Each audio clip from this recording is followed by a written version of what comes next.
gamitin ang reverse psychology para respetuhin ka ng partner mo.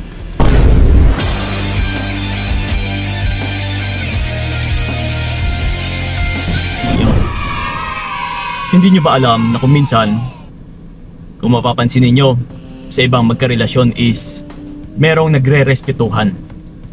Okay? Dahil nga din isa sa sekreto is yung reverse psychology.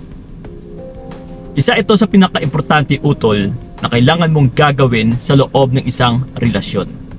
Dapat talaga ay kaya mo itong gawin. Kasi hindi talaga magtatagumpay yung isang relasyon kapag hindi mo alam kung paano gamitin yung isang reverse psychology. Kaya natin ito nasasabi na napaka-importante or napakamahalaga when it comes sa relationship.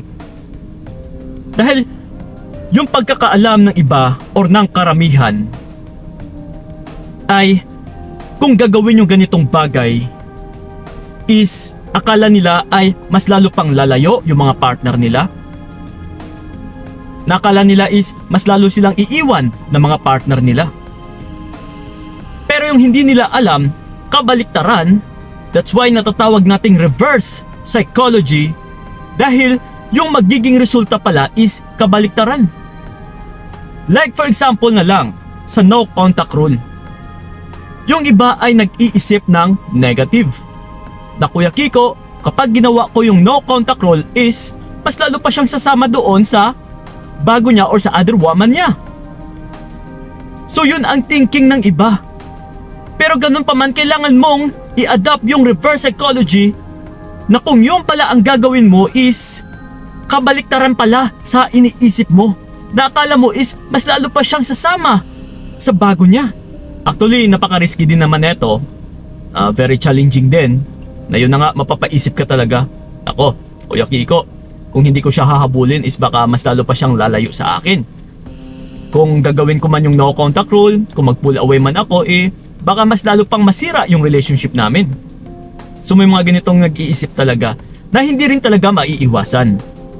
Pero again and again, yun na nga mga utol, please lang, kung pwede lang, huwag kayong matakot na gawin yung isang bagay, lalong-lalo na kapag hindi ka naman sigurado sa kung ano yung magiging resulta. Yung reverse psychology utol is napag-aaralan po ito. Okay? Psychologically. That's why reverse psychology.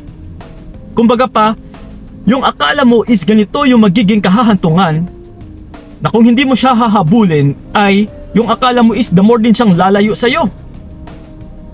Pero psychologically ay yung magiging resulta pala based sa studies is mas lalo siyang hahabol or mas lalo siyang mag-alala or mapapaisip sa'yo.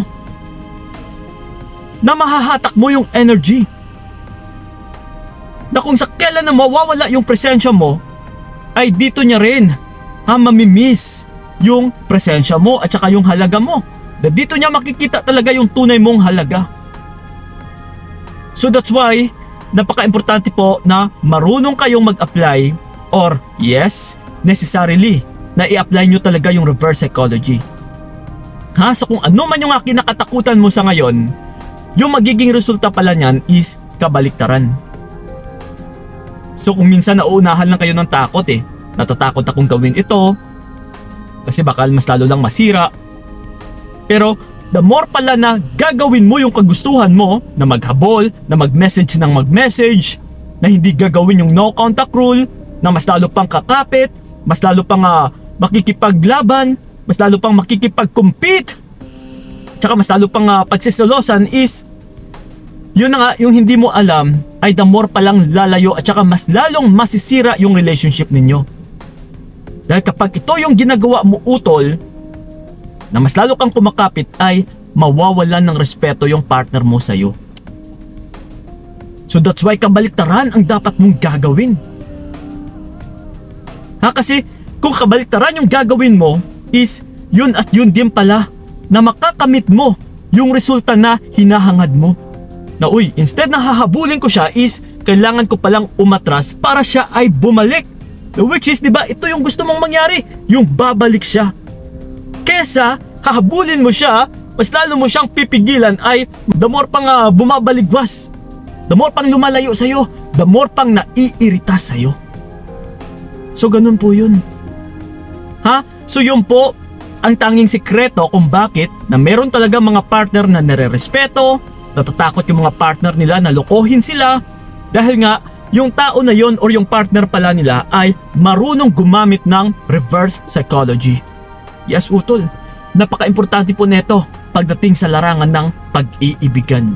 So kailangan mo ring i-apply dahil again and again uulitin ko, magagaranti ako sa inyo, magugustuhan mo talaga yung magiging resulta. Okay?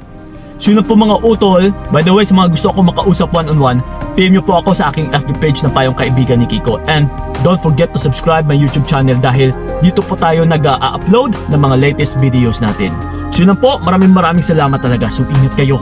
God bless and babush!